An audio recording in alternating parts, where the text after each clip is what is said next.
We'll start with Kirtan Prabhu. Jaya Radha Madhava Jaya Kunja Bihari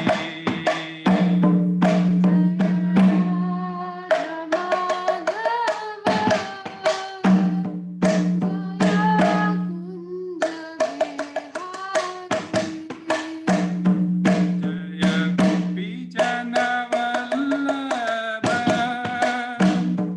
Jaya Girivaradhari Jaya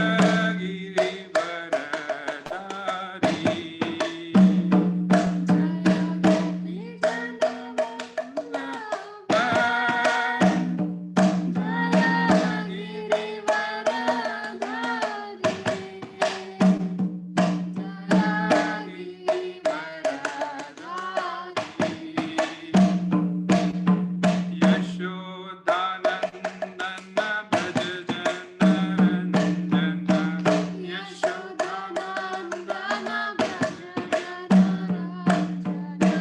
Yamuna Tira Vanachari Yamuna Tira Jaya Radha Madhava Jaya Kunja Bihari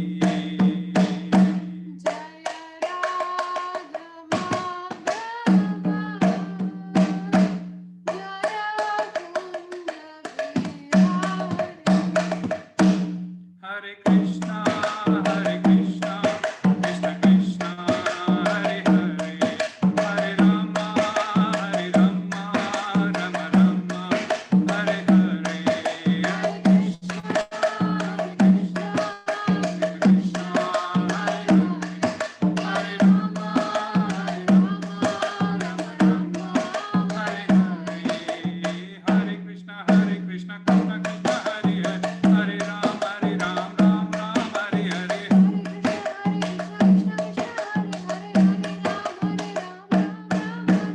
Hare Krishna, Krishna Krishna, Hare Hare, Hare Ram, Ram Ram, Hare Hare.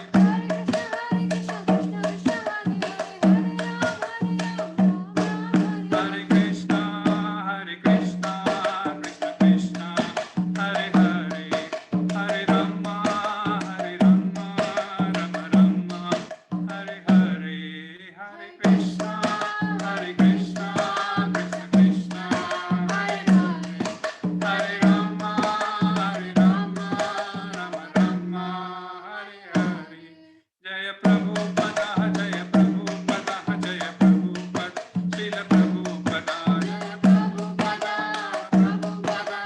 Prabhupada, Srila Prabhupada, Jaya Gurudeva, Gurudeva, Gurudeva, Srila Gurudeva, Jaya Gurudeva,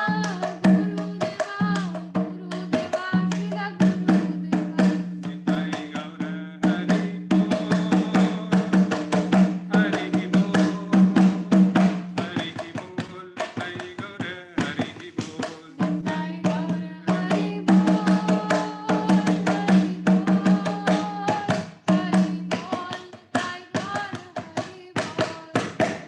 युगधर्म नाम संकीर्तन की जय। एवं विष्णुपाद परमंस प्रिय राजकाचार्य अष्टोत्तर शतमत अभय चरणारविंद से भक्ति वेदांत स्वामी शिल प्रपात की जय। कृष्ण कृपा मूर्ति शिल प्रपात की जय। इस्कॉन फाउंडर आचार्य शिल प्रपात की जय। एवं विष्णुपाद परमंस प्रिय राजकाचार्य अष्टोत्तर शतमत भक्ति सिद्धांत सरस्वती गोस्वामी महाराज प्रपात ठाकुर की जय। अनंत कोटि वैष्णव वृंद की जय। नामाचार्य श्री हरदास ठाकुर की जय। प्रेम से कहो जय श्री कृष्ण चैतन्य प्रभु नित्यानंद श्री अद्वैत गदाधर शिवासादि श्री गौर भक्त वृंद की जय। जय श्री राधा कृष्ण गोपीनाथ श्याम कुंड राधा कुंड गिरी गोवर्धन धाम की जय। वृंदावन मथुरा धाम की जय। नवदीप मायापुर धाम की जय। पुण्यक्षेत्र जगन्नाथपुरी धाम की जय। गंगा माई यमुना माई की जय। भक्ति देवी तुलसी महारानी की जय। सामवेद भक्त वृंद की जय। All glories to assembled devotees, Hare Krishna. All glories to assembled devotees, Hare Krishna. All glories to assembled devotees, Hare Krishna. Hare Krishna. ISKCON Balram देश द्वारा आयोजित जूम के माध्यम से भगवत गीता के इस हिंदी सत्र में आप सभी का स्वागत है। उपस्थित सभी वैष्णवों को मेरा दंडवत प्रणाम। मैं कृतज्ञता प्रकट करता हूं मंदिर के कार्यकारिणी समिति का, जिन्होंने मुझे आज ये अवसर प्रदान किया कि मैं आपके समक्ष भगवान की कथा का गुणगान कर सकूं, जिससे सुनने वालों के साथ साथ मेरी अपनी स्वयं की भी शुद्धि कर सकूं। आज की यह कथा एवं संपूर्ण भजन संध्या का कार्यक्रम हिज होलीनेस जय पताका स्वामी गुरु महाराज को समर्पित है। आज का शीर्षक है आज का अध्याय है 4 और श्लोक क्रमांक है 1। मैं स्क्रीन शेयर करता हूँ। ओम नमो भगवते वासुदेवाय। ओम नमो भगवते वासुदेवाय। ओम नमो भगवते वासुदेवाय। नारायणं नमस्कृत्यं नरं चैव नरोत्तमं देवीं सरस्वतीं व्यासं ततो जयमुदीरये। नष्टप्रायेषु भद्रेषु नित्यं भागवत सेवय भगवती उत्तम श्लोकैर्भक्तिर्भवति नैष्टिकीम्। हरे कृष्णा। अध्याय 4 श्लोक क्रमांक 1। श्री भगवान उवाच इमं विवस्वते योगं प्रोक्तावाहनमव्ययं विवस्वान् मनवे प्राह मनुरिक्ष्वाकवे ब्रवीत्। श्री भगवान उवाच इमं विवस्वते योगं प्रोक्तावाहनमव्ययं विवस्वान् मनवे प्राह मनुरिक्ष्वाकवे ब्रवीत्। अनुवाद तात्पर्य भाई ऐसी भक्ति वेदांत स्वामी श्रील प्रभुपाद के द्वारा श्रील प्रभुपाद की जय। भगवान श्री कृष्ण ने कहा, मैंने इस अमर योग विद्या का उपदेश सूर्यदेव विवस्वान को दिया और विवस्वान ने मनुष्यों के पिता मनु को उपदेश दिया और मनु ने इसका उपदेश इक्ष्वाकु को दिया। तात्पर्य जरा ध्यान से सुनिए। यहाँ पर हमें भगवत गीता का इतिहास प्राप्त होता है। यह अत्यंत प्राचीन बताया गया है, जब इसे सूर्यलोक इत्यादि संपूर्ण लोकों के राजा को प्रदान किया गया था। समस्त लोकों के राजा विशेष रूप से निवासियों की रक्षा के निमित्त होते हैं। अतः राजन्य वर्ग को भगवत गीता की विद्या को समझना चाहिए, जिससे वे नागरिकों प्रजा पर शासन कर सके और उन्हें काम रूपी भवबंधन से बचा सके। मानव जीवन का उद्देश्य भगवान के साथ अपने शाश्वत संबंध के आध्यात्मिक ज्ञान का विकास है और सारे राज्यों तथा समस्त लोकों के शासनाध्यक्ष को चाहिए कि शिक्षा, संस्कृति तथा भक्ति द्वारा नागरिकों को यह पाठ पढ़ाए। दूसरे शब्दों में, सारे राज्य के अनुशासनाध्यक्ष कृष्ण भावनामृत विद्या का प्रचार करने के लिए होते हैं, जिससे जनता इस महाविद्या का लाभ उठा सके और मनुष्य जीवन के अवसर का लाभ उठाते हुए सफल मार्ग का अनुसरण कर सके।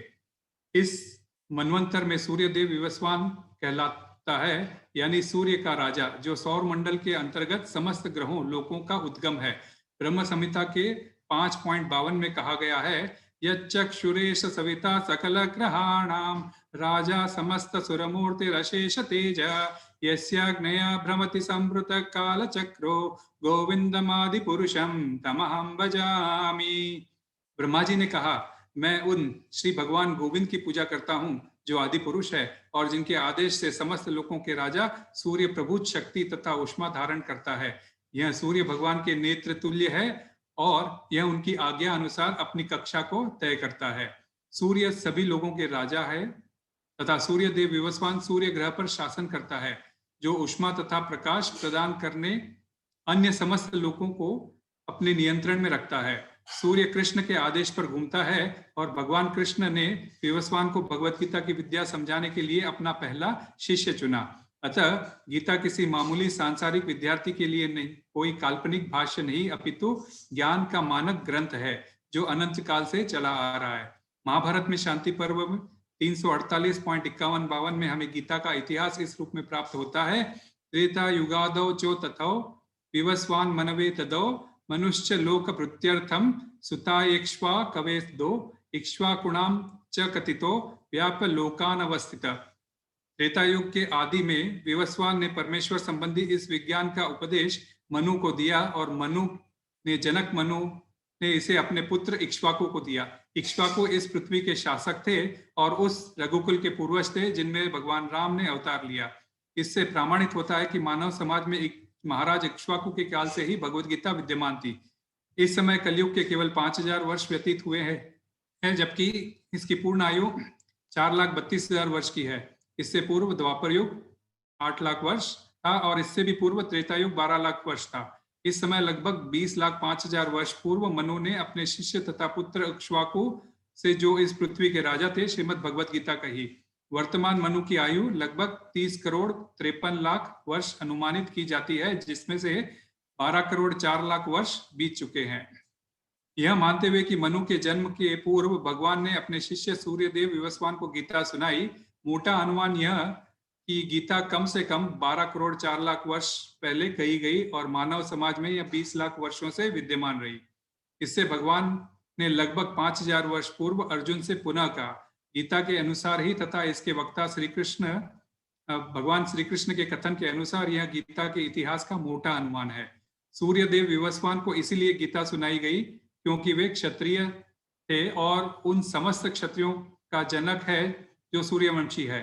क्योंकि भगवत गीता वेदों के ही समान है, क्योंकि इसे श्री भगवान ने कहा था, अतः यह ज्ञान अपौरुषेय है। क्योंकि वैदिक आदेशों को यथारूप में बिना किसी मानवीय विवेचना के स्वीकार किया जाता है, फलतः गीता को भी किसी सांसारिक विवेचना के बिना स्वीकार किया जाना चाहिए। सांसारिक तार्किक जन अपनी अपनी विधि से गीता के विषय में चिंतन कर सकते हैं, किंतु यह यथारूप भगवत गीता नहीं है।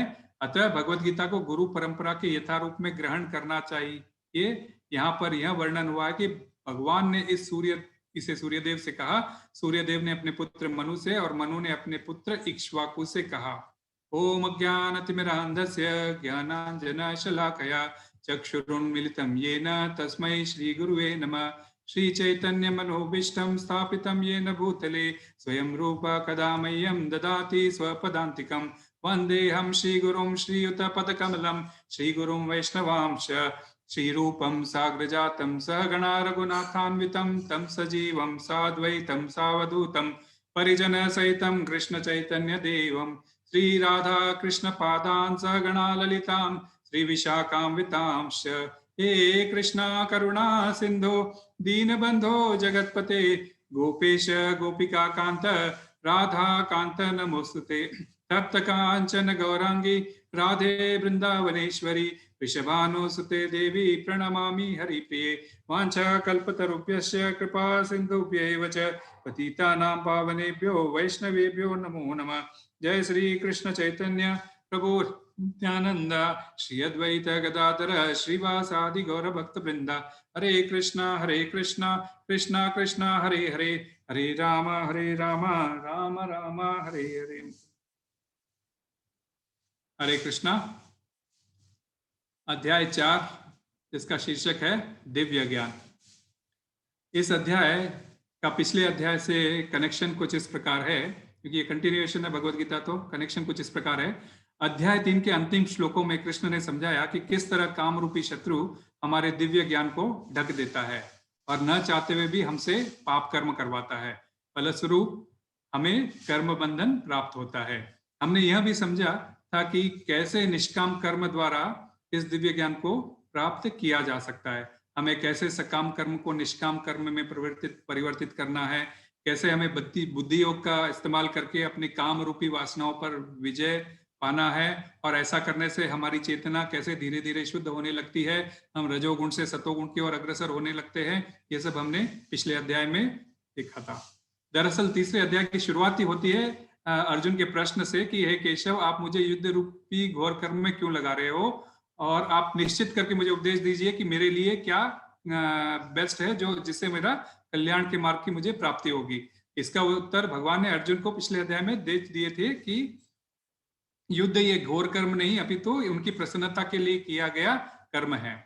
परंतु श्लोक 20 तीसरे अध्याय के 20वें श्लोक में वे कहते हैं, कर्म नैव हि संसिद्धिम आस्थिता जनकादया लोक संग्रह मेवापि संप्रश्यन कर्तुम अर्हसि। जनक जैसे राजाओं ने केवल नियत कर्मों को करने से ही सिद्धि प्राप्त की थी, अतः अन्य जनों को शिक्षित करने की दृष्टि में तुम्हें कर्म करना चाहिए। ऐसा कृष्ण का कहना था 3.20 में। और 3.30 में वो क्या कहते हैं, मयि सर्वाणि कर्माणि सन्न्यस्य अध्यात्म चेतसा निराशीर निर्मम भूत्वा युद्धस्व विगत ज्वरात। हे अर्जुन, अपने सारे कार्यों को मुझे समर्पित करके मेरे पूर्ण ज्ञान से युक्त होकर लाभ की आशंका से रहित, स्वामित्व के किसी दावे के बिना तथा आलस से रहित होकर युद्ध करो। तो शब्द क्या यूज किया था, पूर्ण ज्ञान, अर्थात जो दिव्य ज्ञान से युक्त होकर युद्ध करो। तो जैसे प्रेम रूप जगन्नाथ प्रभु ने पिछली बार कहा था कि यही दिव्य ज्ञान शब्द इस अध्याय को पिछले अध्याय से जोड़ता है। और इस अध्याय का शीर्षक भी यही है। काम रूपी शत्रु का ज्ञान सुनने के बाद अर्जुन पुनः सोच विचार करने लगता है कि यदि कृष्ण इस युद्ध का अनुमोदन कर रहे हैं तथा पिछले अध्याय के 20वें श्लोक में उन्होंने कहा कि जनक आदि राजाओं का उल्लेख भी किया जिन्होंने आध्यात्मिक ज्ञान में स्थित होकर क्षत्रिय धर्म के अनुसार युद्ध करने का उत्साह दिखलाया, परंतु मुझे यह समझ में नहीं आ रहा कि जनक आदि राजाओं को ज्ञान की परंपरा कहां से शुरू हुई। आज कृष्ण मुझे जो ज्ञान दे रहे हैं वह तो मुझे नया सा लगता है, जिसमें युद्ध करने की शिक्षा और आध्यात्मिक ज्ञान दोनों एक साथ दिए गए हो। कि ऐसे कैसे हो सकता है कि काम शत्रु के दमन के साथ साथ युद्ध करने की शिक्षा पूर्व में भी दी गई हो। उसके मन में ऐसा विचार चल रहा था और उसी कश्मकश के चलते वह अपना प्रश्न प्रकट भी नहीं कर पा रहा था। तभी श्री कृष्ण ने उनके मन की स्थिति को भांप लिया, अर्जुन के मन की स्थिति को भांप लिया और उस पर कृपा बरसाते हुए अपनी ओर से गीता के ज्ञान की परंपरा का वर्णन करना आरंभ कर दिया। तो यह गीता यह श्लोक जो है इस गीता के पूरे इतिहास को दर्शाता है।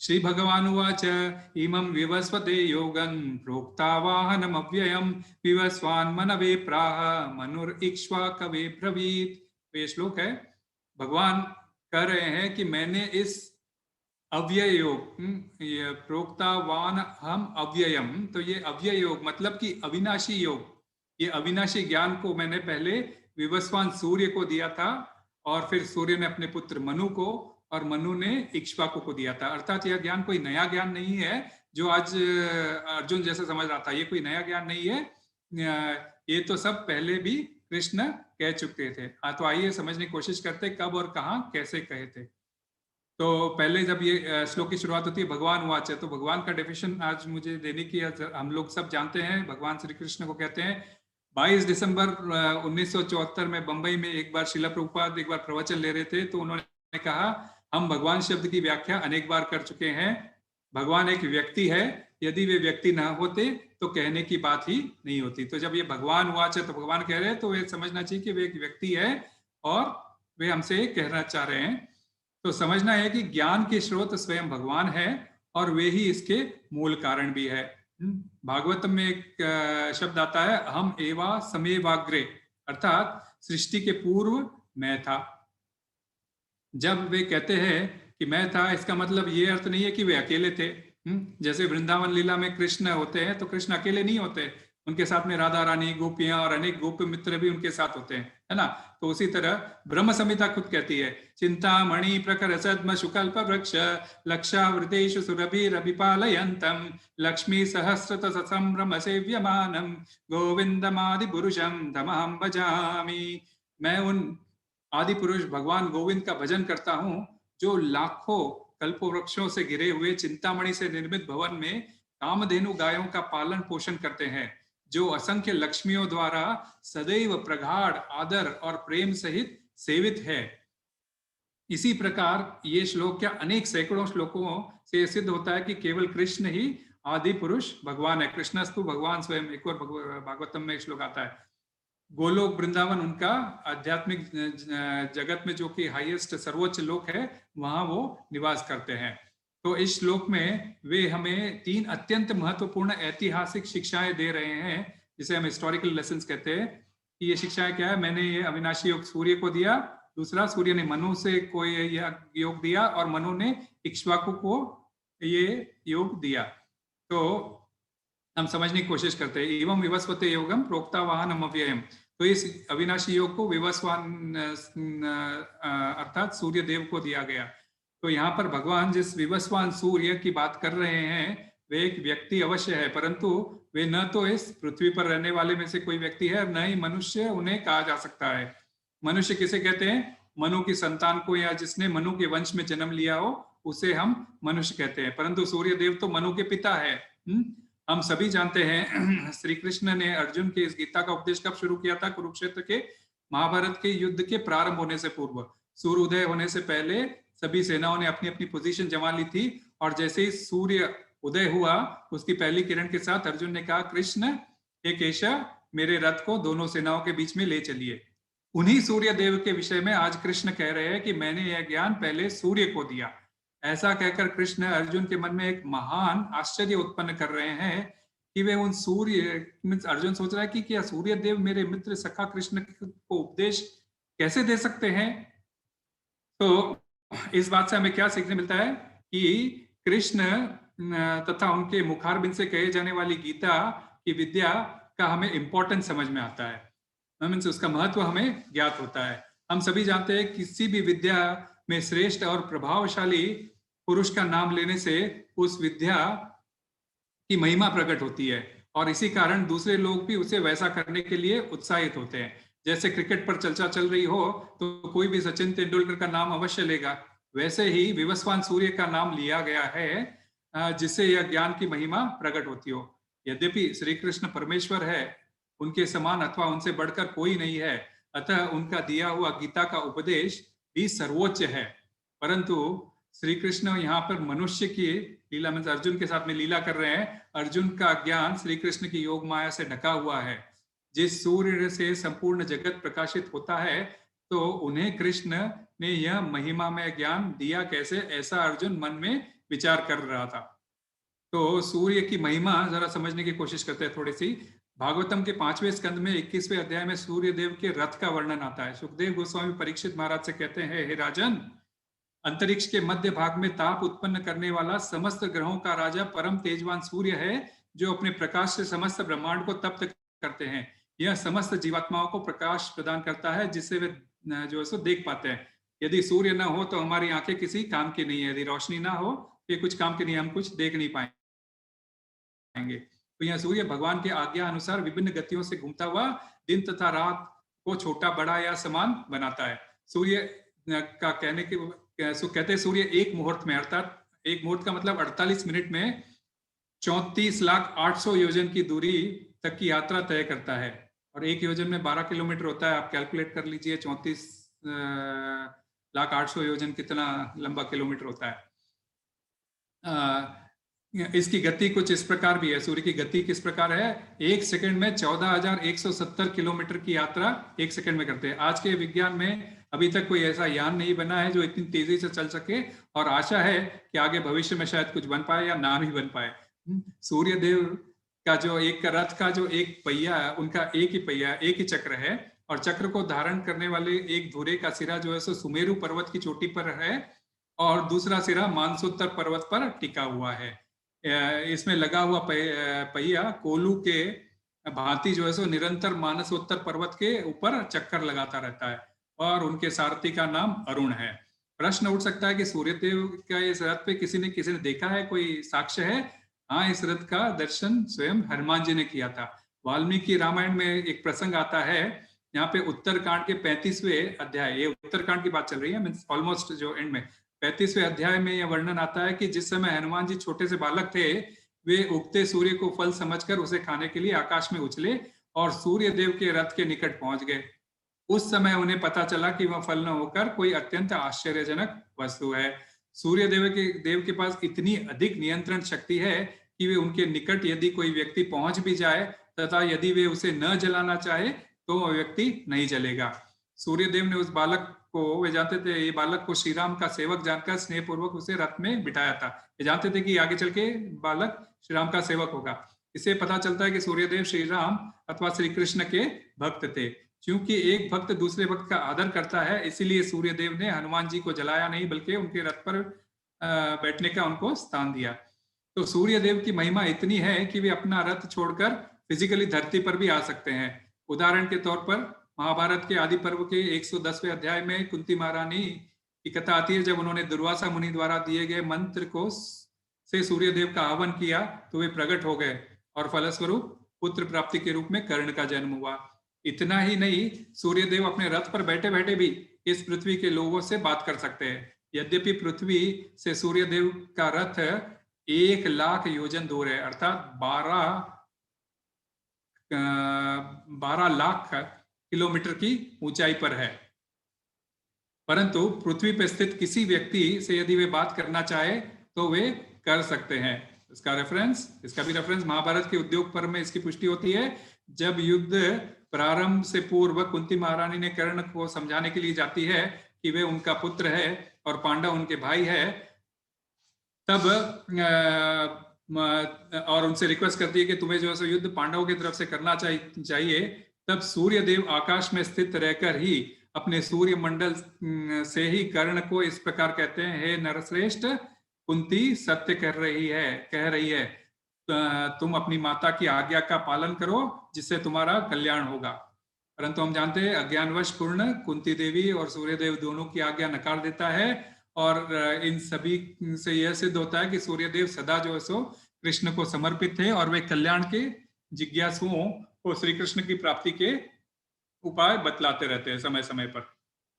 और भी दो शब्द इस लाइन में इंपॉर्टेंट है, योग और अव्ययम। योग शब्द से भगवान कह रहे हैं, भगवत गीता की पहली विशेषता बतला रहे हैं कि ये भगवत गीता एक प्रकार का योग है।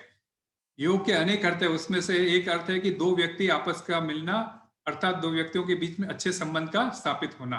तो यहाँ पर भगवान गीता के उपदेश को योग कहकर यह बताना चाहते हैं कि भगवत गीता एक ऐसी विद्या है जिसके द्वारा हम श्री कृष्ण से अपना खोया हुआ संबंध पुनः स्थापित कर सकते हैं।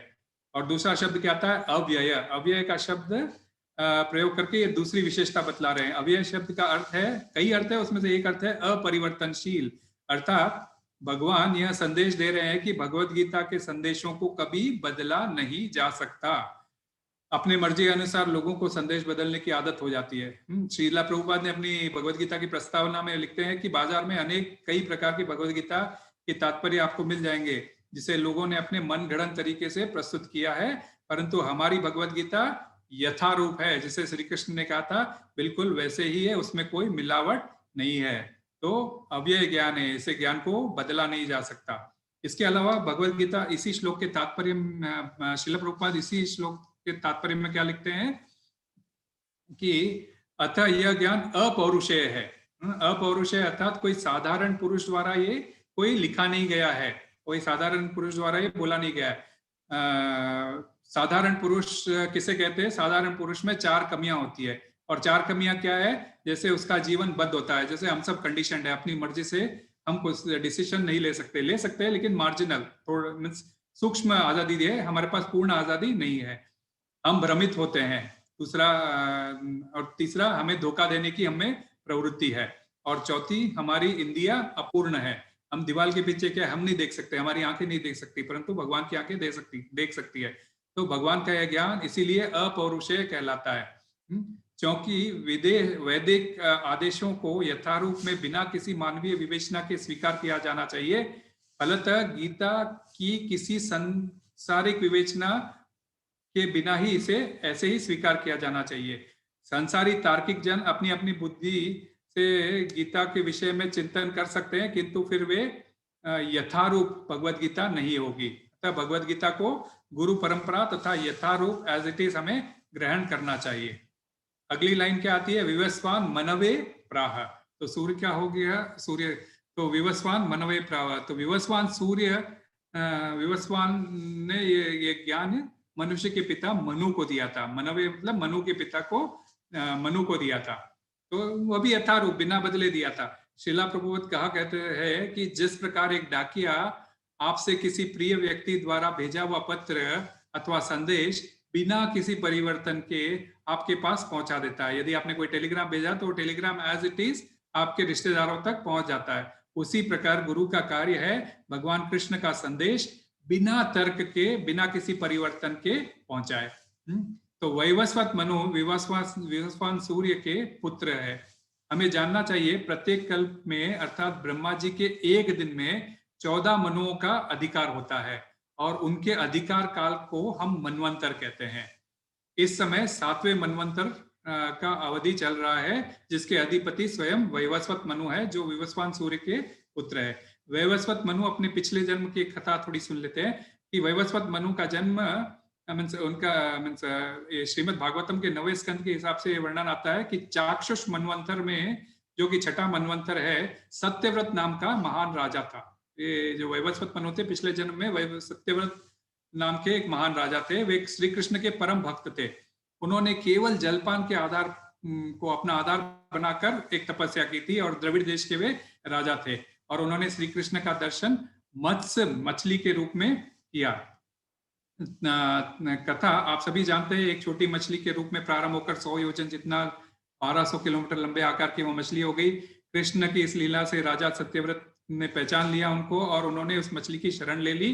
कृष्ण की इच्छा से प्रलय का दृश्य उपस्थित हुआ, तीनों लोग जलमग्न हो गए और राजा ने एक विशाल नौका में बैठकर वासुकी सर्प को अपनी रस्सी बनाकर नौका को मत्स्य भगवान के सिंह से बांध दिया। और ऐसी स्थिति के प्रलय में जल के अंदर राजा सत्यव्रत ने भगवान के नाव में बैठे बैठे भगवान से आत्म साक्षात्कार के विषय में उपदेश सुने, जो हृदय की ग्रंथि को काटने वाले थे।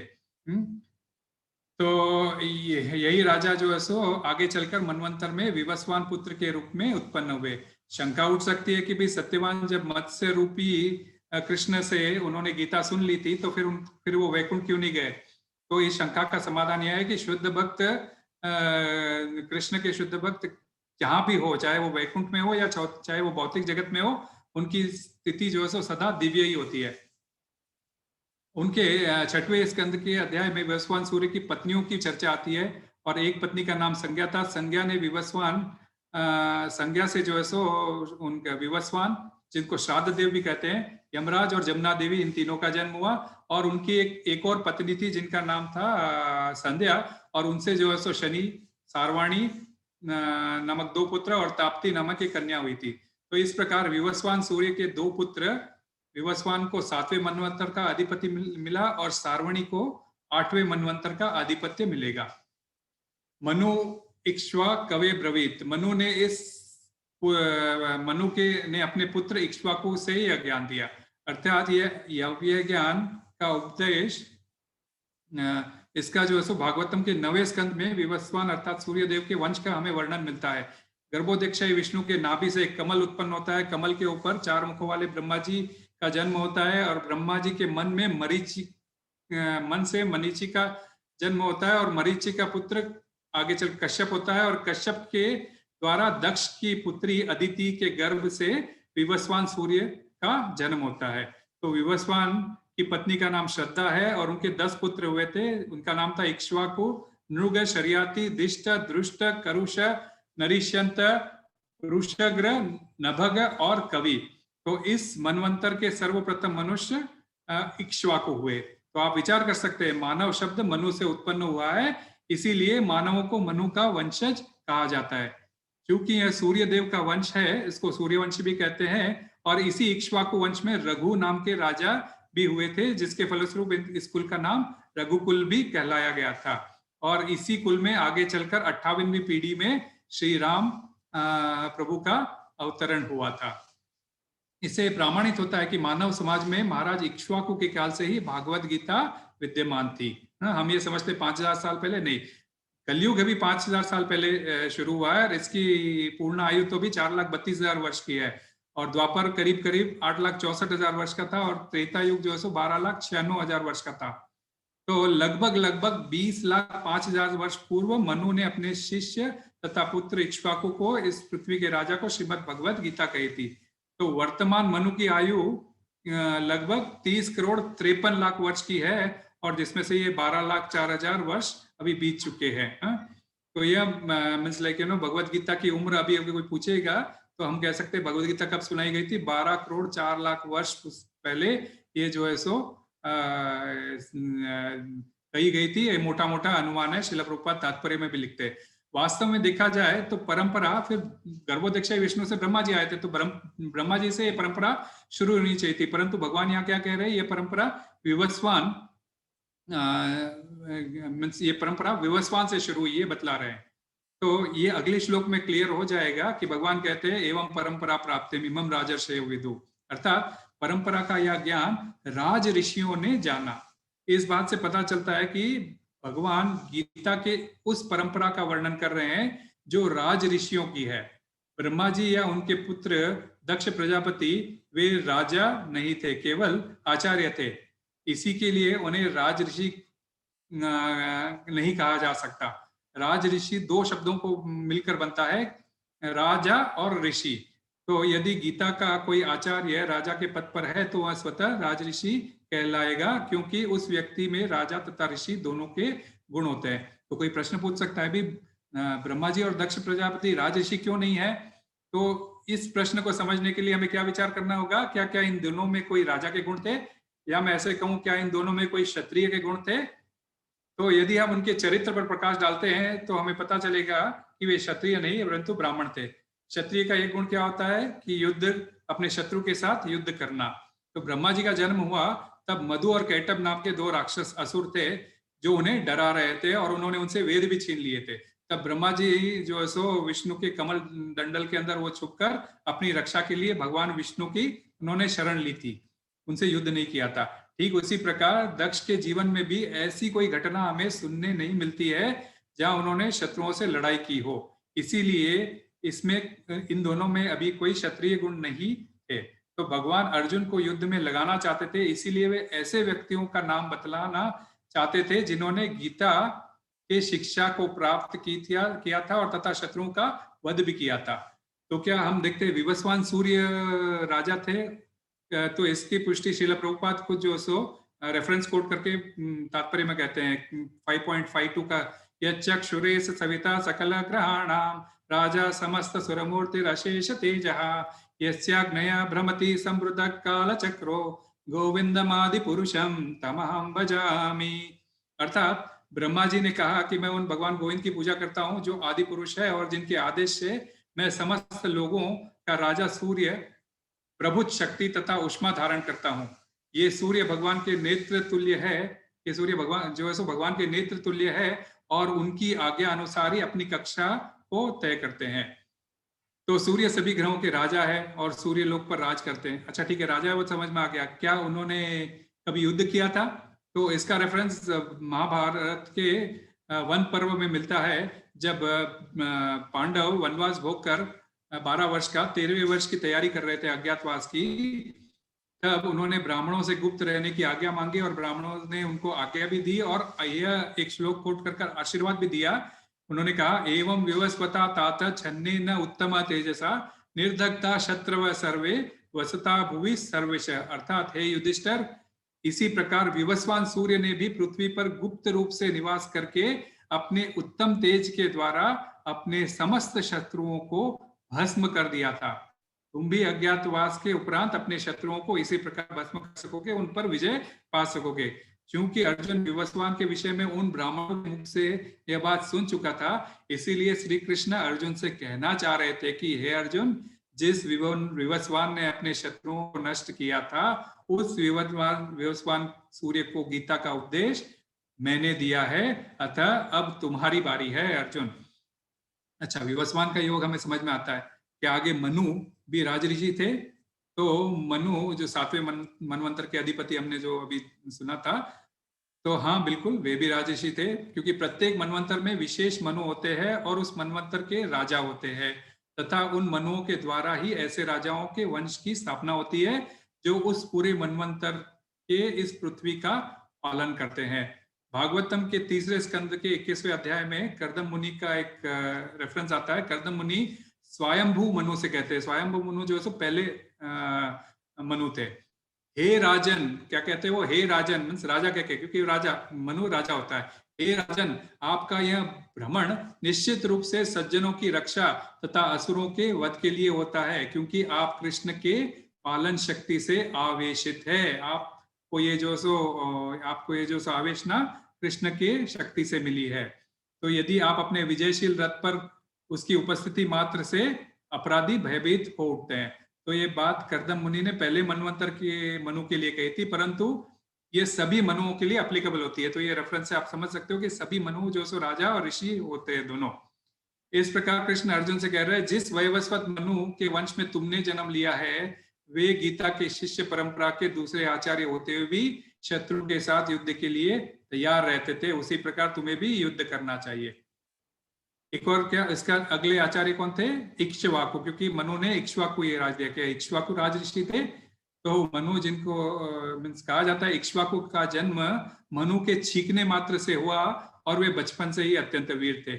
पद्म पुराण में एक जंगली सुअर की कथा आती है जिसने इक्ष्वाकु से युद्ध करके वैकुंठ लोक को प्राप्त किया था।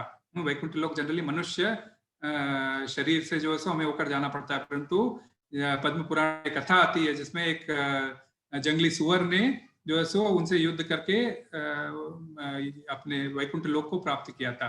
सो इन सब बातों से क्या पुष्टि होती है कि इक्ष्वाकु भी राजा थे और वे युद्ध के प्रेमी भी थे।